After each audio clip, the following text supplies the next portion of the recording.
আসসালামু আলাইকুম, স্বাগত জানাচ্ছি আরটিভির সন্ধ্যার সংবাদে। আপনাদের সঙ্গে আছি আমি ফারজানা তানি এবং আমি ফারিয়া শারমিন। সাংবিধানিক প্রক্রিয়া মেনে নির্দিষ্ট সময়ে স্থানীয় সরকার নির্বাচন হবে বলে জানিয়েছেন নবনিযুক্ত এলজিআরডি মন্ত্রী ডক্টর আব্দুল মঈন খান। বলেন, বিগত 17 বছর স্থানীয় সরকার মন্ত্রণালয়ে যারা দুর্নীতি করেছে তাদের বিরুদ্ধে আইনি ব্যবস্থা নেওয়া হবে।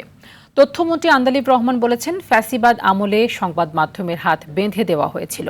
আর বিমানমন্ত্রী জানিয়েছেন, অক্টোবরে কক্সবাজার বিমানবন্দরকে আন্তর্জাতিক বিমানবন্দর হিসেবে চালু করা হবে। দায়িত্ব নেয়ার পর প্রথম কর্মদিবসে সচিবালয়ে এসব কথা বলেন তারা। বিস্তারিত জানাচ্ছেন বিলাল হোসেন।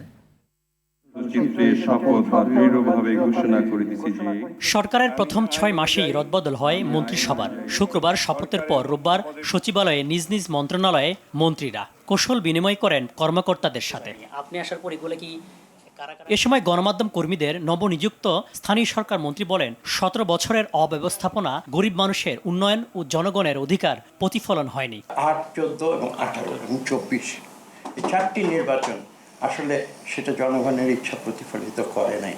এই দেশের বিচার ব্যবস্থাকেও তারা ধ্বংস করে দিয়েছে। বিচারের রায় জজ সাহেব লিখত না, মন্ত্রণালয়ে লেখা হতো। স্থানীয় সরকার মন্ত্রী বলেন, সাংবিধানিক প্রক্রিয়ায় যথাসময়ে স্থানীয় সরকার নির্বাচন হবে। সাংবিধানিক প্রক্রিয়ায় সেই নিয়ম কানুন অক্ষরে অক্ষরে পালন করে ইনশাআল্লাহ বিএনপি সরকার যথাসময়ে স্থানীয় সরকার নির্বাচন, প্রত্যেকটি স্তরের নির্বাচন হবে এবং সত্যিকার অর্থে জনগণের প্রতিনিধিরা সেই নির্বাচনে নির্বাচিত হোক, এটাই আমাদের প্রত্যাশা। এদিকে সংসদের পরিচিত মুখ ব্যারিস্টার আন্দালিব রহমান পার্থ তথ্যমন্ত্রী হিসেবে প্রথম কর্মদিবসে সবাইকে নিয়ে কাজ করার প্রত্যয় ব্যক্ত করেন। বলেন, গণমাধ্যম নিয়ন্ত্রণ কালচার থেকে বেরিয়ে স্বাধীন সাংবাদিকতার পরিবেশ নিশ্চিত করা হবে। গত 17 বছরও সেই ধরনের আপনার কন্ট্রোলিং নেচার এবং কথায় কথায় সেই সময় বলা যে টেলিভিশনের লাইসেন্স কারা দিয়েছে, কাদের কথা বলতে হবে, সেই যে মনে করিয়ে দেওয়া, হাত বেঁধে দেওয়া। সো আমাদের মাথায় রাখতে হবে যে আমরা অবশ্যই এই মন্ত্রণালয়ের দায়িত্ব রেগুলেট করা, বাট কোনোভাবেও যেন আমরা কন্ট্রোলে না যাই।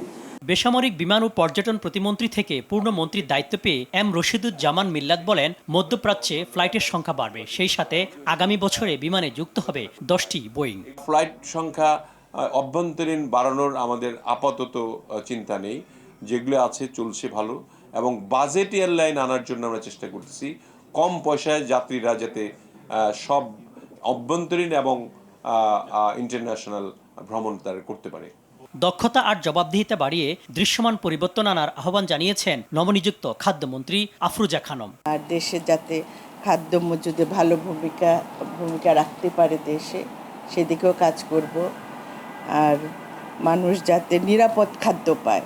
মন্ত্রণালয়ে যোগ দিয়ে ধর্ম প্রতিমন্ত্রী শামীম কায়সার হেফাজত ইসলাম সহ বিভিন্ন ধর্মীয় সংগঠনের আপত্তি ইস্যুতে বলেন, ভুল বোঝাবুঝির নিরসন হবে। আমারই যাওয়া দরকার, সেই যাওয়াটা হয়তো আরো আগে গেলে ভালো হতো। এই টুকটাক যেগুলো কনফিউশন থাকে সেটা দূর হয়ে যেত। তো ইনশাল্লাহ আমি ওনাদের কাছে সবার কাছেই যাব এবং গিয়ে কথা বলবো। আশা করি ইনশাল্লাহ ওই কনফিউশনটা দূর হয়ে যাবে। কর্মকর্তাদের সাথে প্রথম দিবসে শুভেচ্ছা বিনিময় করেন পার্বত্য চট্টগ্রাম বিষয়ক মন্ত্রী সাচিং প্রো জেরি। আমাদেরকে কমিটেড হয়ে কাজ করতে হবে। বিলাল হোসেন, আরটিভি, ঢাকা।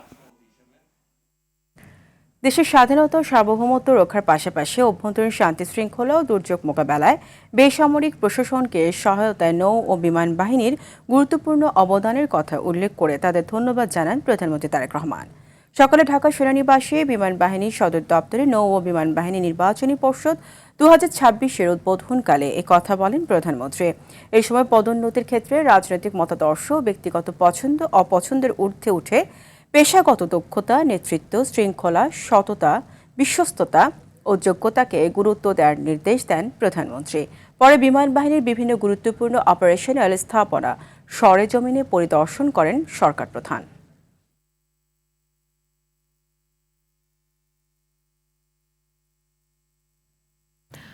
দায়িত্ব গ্রহণের পর বঙ্গভবনে প্রথম কার্যদিবস রাষ্ট্রপতি মির্জা ফখরুল ইসলাম আলমগীরের। বেলা 11টায় রাজধানীর মিন্টো রোডের বাসভবন থেকে বঙ্গভবনে পৌঁছলে রাষ্ট্রপতিকে বরণ করে একটি অশ্বারোহী দল। পরে বঙ্গভবনের ভেতরে প্রবেশ করলে গার্ড অব অনার প্রদান করে প্রেসিডেন্ট গার্ড রেজিমেন্টের চৌকস দল। এরপর বঙ্গভবনে অফিস কার্যালয়ে প্রবেশ করেন রাষ্ট্রপতি মির্জা ফখরুল ইসলাম আলমগীর। প্রথম কার্যদিবসে আনুষ্ঠানিকতার পাশাপাশি রাষ্ট্রপতির কার্যালয়ের দাপ্তরিক কার্যক্রম সম্পর্কে অবহিত হওয়া, কর্মকর্তাদের সঙ্গে বৈঠক এবং সাংবিধানিক দায়িত্ব পালনের মধ্য দিয়েই বঙ্গভবনে কর্মযাত্রা শুরু হয়েছে নতুন রাষ্ট্রপতির। 21শে আগস্ট দেশের 23তম রাষ্ট্রপতি হিসেবে শপথ নেন সাবেক বিএনপি মহাসচিব ও স্থানীয় সরকার মন্ত্রী মির্জা ফখরুল ইসলাম আলমগীর।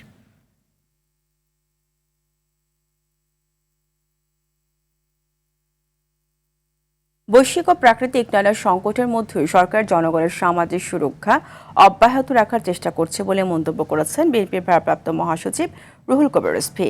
সকালে শহীদ রাষ্ট্রপতি জিয়াউর রহমান ও সাবেক প্রধানমন্ত্রী বেগম খালেদা জিয়ার কবর জিয়ারত শেষে সাংবাদিকদের তিনি বলেন, চলমান যুদ্ধের কারণে জ্বালানির সংকট তৈরি হয়েছে, সংকট সমাধানে সরকার কাজ করছে বলেও জানান তিনি।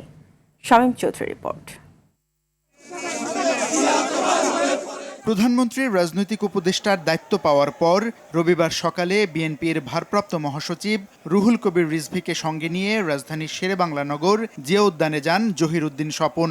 সেখানে শহীদ রাষ্ট্রপতি জিয়াউর রহমান ও সাবেক প্রধানমন্ত্রী বেগম খালেদা জিয়ার কবরে শ্রদ্ধা জানান তারা। শ্রদ্ধা নিবেদন শেষে সাংবাদিকদের সঙ্গে বিদ্যমান জ্বালানি সংকটের বিষয়ে কথা বলেন বিএনপির ভারপ্রাপ্ত মহাসচিব রুহুল কবির রিজভী। যে জ্বালানি সংকট যেটি হয়েছিল সেটি যে সরকারের কারণে নয়, সেটি দেশবাসী দেখেছে, আপনারাও দেখেছেন। মহেশখালীতে ভাসমান যে টার্মিনাল, সেটার যে ত্রুটি হয়েছিল সেটা সম্পূর্ণরূপে সারাই করা হয়েছে, ঠিক হয়ে গেছে, এবং এলএনজি ভর্তি কার্গো ইতিমধ্যে এসে পৌঁছেছেন এবং সরবরাহ চলছে। ফ্যাসিস্ট আমলে মেগা প্রকল্পের নামে মেগা দুর্নীতি হয়েছে, সেই অবস্থা থেকে উত্তরণ করে সরকার এখন প্রকৃত উন্নয়ন করছে বলেও জানান রিজভী। প্রতিটি ক্ষেত্রে সরকার যে কাজগুলি করছেন তার জবাবদিহিতা থাকবে, সেটি পার্লামেন্টে হতে পারে, সেটি নেতাকর্মীদের মধ্যেও সরকার মন্ত্রীরা সেই জবাবদিহিতা করবেন সাধারণ নেতাকর্মীদের মধ্যে, এবং গণমাধ্যমে আপনারা যারা আছেন আপনাদের মাধ্যমেও জবাবদিহিতা করছে সরকার। ইতিমধ্যে তার কয়েকটি দৃষ্টান্ত সেটি রেখেছেন। যথাসময়ে মেয়াদ উত্তীর্ণ জেলা বিএনপি ও সহযোগী সংগঠনগুলোর সম্মেলন অনুষ্ঠিত হবে বলেও জানান দলটির ভারপ্রাপ্ত মহাসচিব। নেতাকর্মীদেরকে একত্রিত করে আমাদের সাংগঠনিক কাঠামোকে আমরা মজবুত করে তুলব। শামীম চৌধুরী, RTV, ঢাকা। 24-এর গণ অভ্যুত্থানকে চূড়ান্ত লড়াইয়ের মহড়া হিসেবে মন্তব্য করেছেন বিরোধী দলীয় নেতা ও জামায়াতের আমির ডাক্তার শফিকুর রহমান। তার অভিযোগ, বিগত ফ্যাসিবাদী সরকারের দেখানো পথেই হাঁটছে বর্তমান সরকার। এছাড়া জুলাই জাদুঘরের বিভিন্ন উপাদান গায়েব করা হয়েছে বলেও অভিযোগ করেন জামায়াত আমির। বিস্তারিত তৌফিকুল ইসলাম আশিকের রিপোর্টে। কিছু হইতে পারে না। রাজধানীর ডিপ্লোমা ইঞ্জিনিয়ার্স ইনস্টিটিউশন মিলনায়তনে সিরাতুন্নবী উপলক্ষে আয়োজিত সেমিনার ও পুরস্কার বিতরণী অনুষ্ঠানে প্রধান অতিথি ছিলেন জামায়াত ইসলামীর আমির ডাক্তার শফিকুর রহমান। রাসূল সাল্লাল্লাহু আলাইহি ওয়াসাল্লামের এই সংস্কারগুলো যদি আমরা জামায়াত আমির অভিযোগ করেন, বিশেষ একটি দেশকে তুষ্ট করতে জুলাই বিপ্লবের স্মৃতি বিজড়িত জাদুঘরের নানা উপাদান সরিয়ে ফেলা হয়েছে। বিশেষ একটি দেশকে, রাষ্ট্রকে খুশি করার জন্য তার অনেক উপাদান এখান থেকে গায়েব করে দেওয়া হয়েছে। এখানে 47 সাল বা 46 সাল থেকে শুরু করে অনেকগুলা রাজনৈতিক সাংস্কৃতিক পরিবর্তনের যারা পুরোদা ব্যক্তিত্ব ছিলেন তাদেরকে তুলে আনা হয়েছিল। এর অনেক কিছু এখন গায়েব করে ফেলা হয়েছে নির্বাচিত সরকারের হাতে যখন আসছে। ফ্যাসিবাদকে সংক্রামক ব্যাধি হিসেবে উল্লেখ করে ডাক্তার শফিক সরকারকে সতর্ক থাকার আহ্বান জানান। 15 বছরের ফ্যাসিবাদী সরকার যে রাস্তায় হেঁটেছে, বর্তমান সরকার সেই রাস্তা ধরেই হাঁটছে। এই রাস্তা পরিবর্তন করতে হবে। এই রাস্তা ফ্যাসিবাদের রাস্তা, এই রাস্তা আয়নাগরের রাস্তা, এই রাস্তা অসংখ্য মানুষকে বিনা বিচারে খুন করার রাস্তা, এই রাস্তা শাপলা চত্বরে আলিম উলামার উপর হায়নার মতো ঝাঁপিয়ে পড়ার রাস্তা।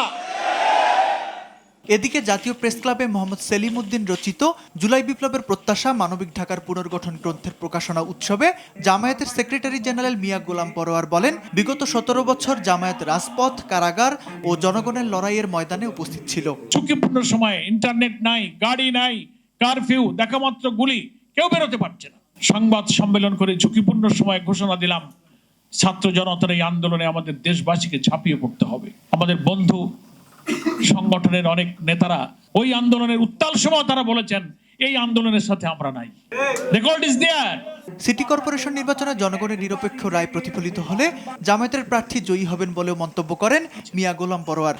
জুলাই বিপ্লবের প্রত্যাশা তো দেশব্যাপী জনগণের কাছে সর্বজন বিদিত। তৌফিকুল ইসলাম আশিক, RTV, ঢাকা।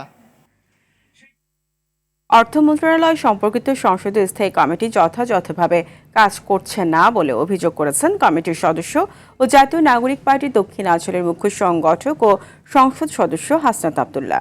সরকার দলীয় কিছু সদস্য কমিটিকে অলংকারিক কমিটি হিসেবে নিয়েছেন বলেও অভিযোগ করেন তিনি। দুপুরে জাতীয় সংসদে অর্থ মন্ত্রণালয় সম্পর্কিত স্থায়ী কমিটির দ্বিতীয় বৈঠক শেষে সাংবাদিকদের এসব কথা বলেন তিনি।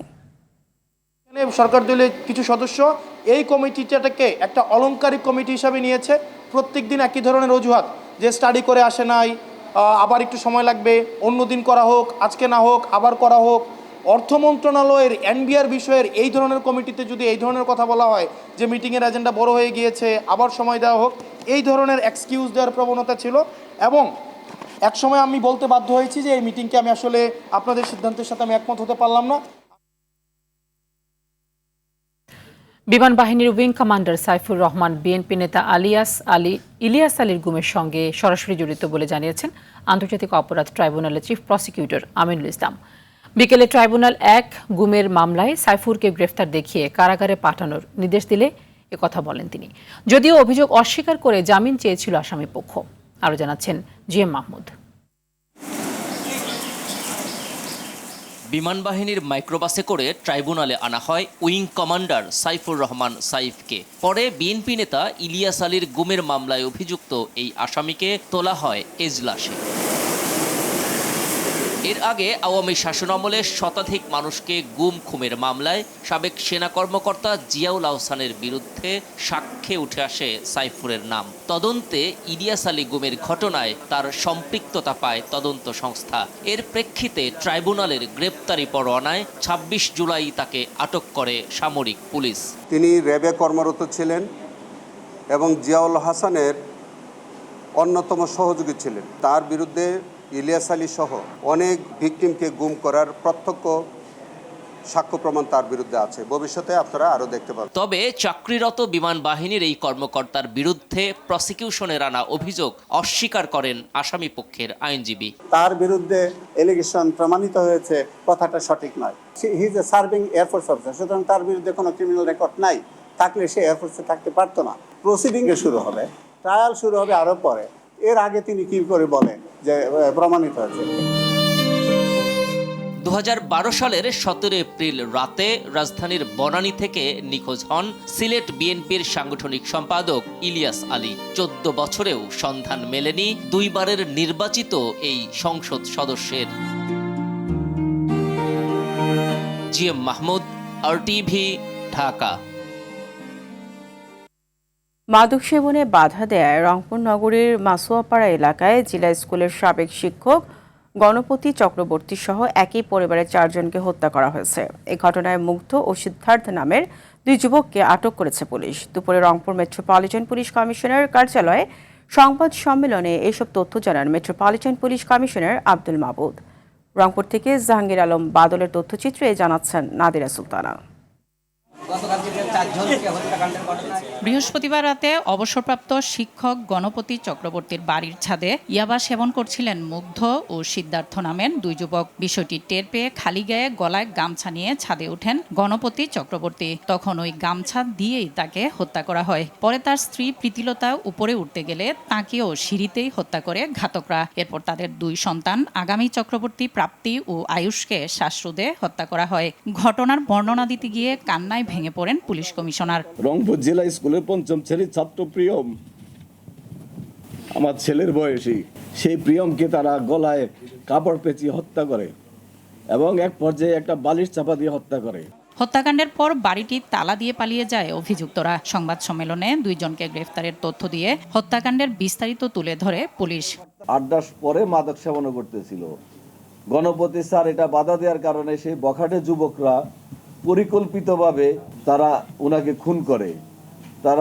যারা খুনি, এই খুনি মুগ্ধ এবং সিদ্ধার্থ এরা গণপতি স্যারকে স্যার বলতেন। এই ব্যাপারে মামলা রুজু হয়েছে কোতোয়ালি থানার মামলা নম্বর 43 ধারা 302-34 দণ্ডবিধি।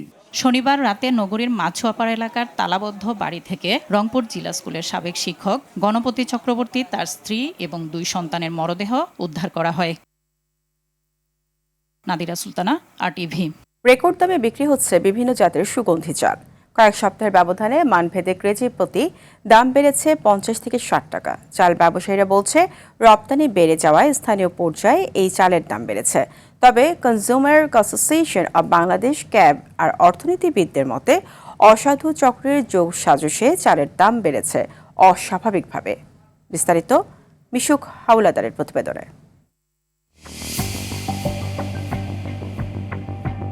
ঢাকাকে বিরিয়ানির শহর বললেও খুব একটা ভুল হবে না। বেলা বাড়ার সাথে সাথে রাজধানীর অলিগলিতে হাঁটলে নাকে ভেসে আসবে তেহারি, বিরিয়ানি, পোলাও সহ নানা মুখরোচক খাবারের ঘ্রাণ। তবে এই খাবার যে চালে তৈরি, সেই সুগন্ধি চাল এখন বিক্রি হচ্ছে রেকর্ড দামে। কেজি প্রতি সুগন্ধি চালের দাম 200 থেকে 230 টাকা। শুধু সুগন্ধি চাল না, বাজারে নাজিরশাইল চালেও সপ্তাহের ব্যবধানে দাম বেড়েছে 8 টাকা। হোটেল রেস্তোরাঁ ব্যবসায়ীরা বলছেন, খাবারের দাম বৃদ্ধি না পেলেও চাল কিনতে হচ্ছে বেশি দামে। এতে ব্যবসাতেও নাকি হচ্ছে মন্দাভাব। যে চালের দাম 60 টাকা কেজি ছিল, এই চালের দাম 85 টাকা কেজি। যে চালের দাম 120 টাকা ছিল, সেই চাল হইল 200 টাকা কেজি। আগে দামের বিক্রি করতেছি, বাড়তি দোকানে বিক্রি করতেছি না। ব্যবসা প্রতিদিন আমাদের ব্যবসা অত্যন্ত খারাপ যাচ্ছে। এদিকে চাল ব্যবসায়ীরা বলছেন, সুগন্ধি চাল বিদেশে রপ্তানির কারণেই এই সংকট দেখা দিয়েছে। প্রতি কেজি 100 টাকা বাড়ছে। আমার ঘরের দরকার হলো 10 কেজি, আছে 8 কেজি, 2 কেজি শর্ট অন বাইরে যাইতেছে, তার কারণে বাজারটা এখন বেশি। দাম নির্ধারণ করে যারা আপনার সিন্ডিকেট করে, যারা চাউলের ব্যবসায়ী, তারা বিশেষ করে বড় বড় 5-6টা কোম্পানি আছে। তবে ক্যাবের সভাপতি বলছেন, চালের দাম বৃদ্ধি করা হয়েছে প্যাকেটজাত প্রতিষ্ঠান ও ব্যবসায়ীদের সিন্ডিকেটের কারণেই। এটা পুরোপুরি ব্যবসায়ীদের একদম বলবো যে কারচুপি। এখন কর্পোরেট গ্রুপগুলো ঢুকে গেছে, তারা যেটা খোলা চালটাই আপনার প্যাকেটে ভরে আপনার প্রায় 40 টাকা বেশি দামে বিক্রি করে। কর্পোরেট গ্রুপ আসলে এই চালের দাম বা যেগুলো প্যাকেট করে, এটা প্রথম তারা কিন্তু দামটা বাড়িয়ে দিয়েছে। এর আগে যখন মিলের মধ্যে ছিল খোলা চাল, তখন কিন্তু আপনার এরকম লুটপাট হতো না। অর্থনীতিবিদদের মতে, দেশে পর্যাপ্ত চাল থাকা সত্ত্বেও বাজারে যারা সংকট তৈরি করে দাম বৃদ্ধি করছে, তাদের সিন্ডিকেট ভাঙতে সরকারের কার্যকরী পদক্ষেপ জরুরি। হঠাৎ করে আপনার চাহিদা বৃদ্ধি হয়েছে সেটা বিশ্বাস করার মতো না। অতএব তখন সরকারকে বুঝতে হবে যে এই জায়গায় সিন্ডিকেট হয়েছে, সেই সিন্ডিকেটটা হয়েছে আড়ত থেকে, সেই সিন্ডিকেটটা হচ্ছে যারা বিগ সাপ্লায়ার তাদের কাছ থেকে। অতএব এটাকে যদি অস্বস্তিকর মনে হয়, তাহলে ডেফিনেটলি সরকারের উচিত এটাকে তদন্ত করে বের করা এবং ব্যবস্থা নেওয়া। রপ্তানি বাড়ার প্রভাবই হোক বা বাজার কারসাজি, সুগন্ধি চালের লাগামহীন দাম চাপে ফেলছে ব্যবসায়ী থেকে শুরু করে ভোক্তা সবাইকে। তাই কৃত্রিম সংকট ঠেকিয়ে বাজারের স্বাভাবিক সরবরাহ নিশ্চিত করা সহ দাম নিয়ন্ত্রণে কার্যকর নজরদারির দাবি সংশ্লিষ্টদের। মিশুক হাওলাদার, RTV, ঢাকা।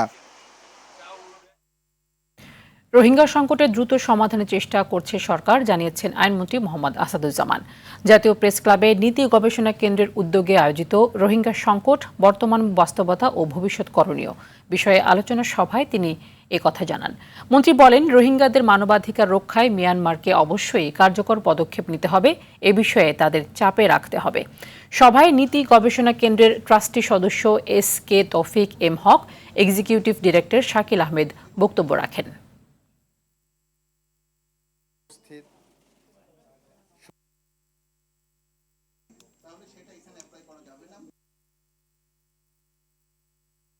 যখন ভূখণ্ডের কোনো বিষয় নিয়ে আন্তর্জাতিকভাবে আমরা মোকাবেলা করতে চাই, সেটা ধরে নিতে হবে সে আন্তর্জাতিক মোকাবেলাটা হলো আমার স্বাধীনতা এবং সার্বভৌমত্বের জন্য, আমার দেশের মানুষের ভালোর জন্য, কল্যাণের জন্য। সিকিউরিটি পার্সপেক্টিভটাকে হয়তো আমরা গুরুত্ব দিচ্ছি, কিন্তু আমরা ডিপ্লোম্যাটিক পাসপোর্ট এবং সোশ্যাল কনটেক্সটটাকে কখনোই বাইপাস করছি না।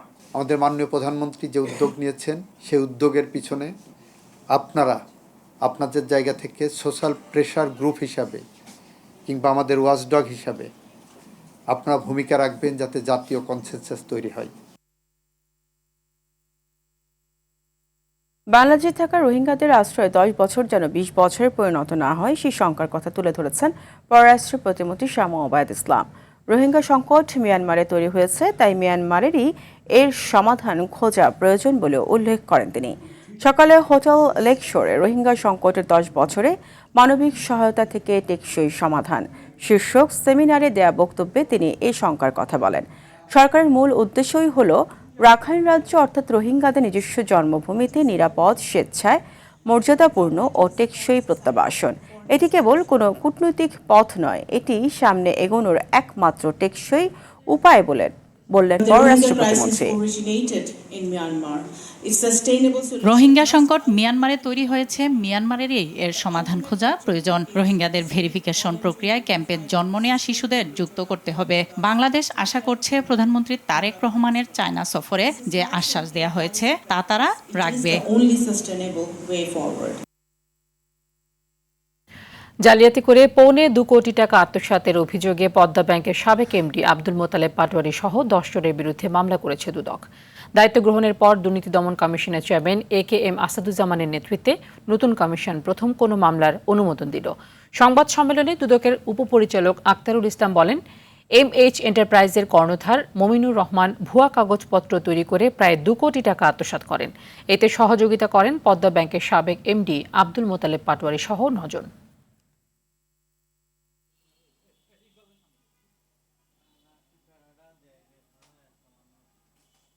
সৃজন করে ব্যাংক কর্মকর্তারা পরস্পর যোগসাজশে 1,95,00,000 টাকা ঋণ তুলে আত্মসাৎ করেছে, এই অভিযোগ ছিল মূলত মমিনুর রহমানের। পরে অনুসন্ধানে দেখা গেছে যে মমিনুর রহমানের ঋণ পাওয়ার যোগ্যতা না থাকা সত্ত্বেও ব্যাংক কর্মকর্তারা তার নামে অভিযোগকারী, আমাদের এখানে যে অভিযোগকারী তার নামে লোন দিয়েছেন। সাংবাদিক দম্পতি শাকিল আহমেদ ও ফারজানা রূপার সম্পদ বিবরণী চেয়ে কারাগারে চিঠি পাঠিয়েছে দুর্নীতি দমন কমিশন। দুদকের উপপরিচালক আক্তারুল ইসলাম সাংবাদিকদের বলেন, প্রাথমিক অনুসন্ধানে তাদের বিরুদ্ধে আয় বহির্ভূত সম্পদের অভিযোগ রয়েছে। জেল সুপারের মাধ্যমে সম্পদ বিবরণী দাখিলের আদেশ জারি করা হয়েছে। শাকিল আহমেদ তেজগাঁও থানায় দায়ের করা হত্যা মামলায় বর্তমানে গাজীপুরের কাশিমপুর কেন্দ্রীয় কারাগারে আটক আছে এবং তার স্ত্রী ফারজানা রূপা মুন্সিগঞ্জ জেলা কারাগারে আছে।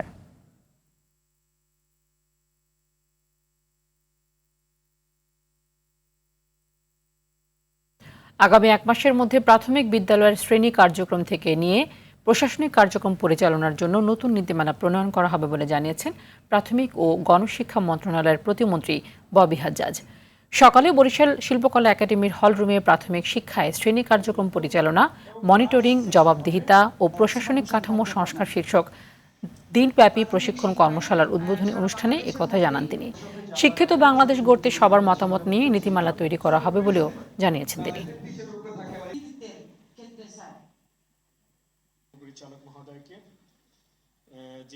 মাসখানেকের ভেতরে আমরা নতুন নীতিমালা প্রণয়ন করব, যেটার আলোকে আমাদের সকল অ্যাডমিনিস্ট্রেটিভ স্টাফ, অ্যাডমিনিস্ট্রেটিভ অফিসার যারা আছেন তারা তাদের কার্যক্রম পালন করবেন এবং সেই আলোকে আমাদের প্রাথমিক শিক্ষা পরিবার এবং সরকারি প্রাথমিক স্কুল, বিদ্যালয় সবগুলো পরিচালিত হবে। চিকিৎসকদের টার্গেট করে চাঁদা দাবি ও হামলার ঘটনায় মূল হোতাসহ 4 জনকে গ্রেপ্তার করেছে টিবি। চক্রটি বিভিন্ন দূতাবাসেও মেল পাঠিয়ে চাঁদা দাবি করে দেশের ভাবমূর্তি ক্ষুণ্ণ করার চেষ্টা করছিল বলে জানিয়েছে পুলিশ। সকালে ডিএমপি মিডিয়া সেন্টারে এক সংবাদ সম্মেলনে এইসব তথ্য জানানো হয়। তারা জানান, গত 17 আগস্ট রাতে শান্তিনগরে ঢামেক অধ্যাপক ডাক্তার আসাদুর রহমানকে সিএনজি থেকে নামিয়ে মারধর করে আসামিরা। ওই সময় ঘটনাস্থল থেকে স্থানীয়দের সহায়তায় জীবন নামে একজনকে আটক করা হয়। পরে তার দেয়া তথ্যে অভিযান চালিয়ে মূল পরিকল্পনাকারী সানি সাহা ও লাব্বি সহ 4 জনকে গ্রেপ্তার করা হয়।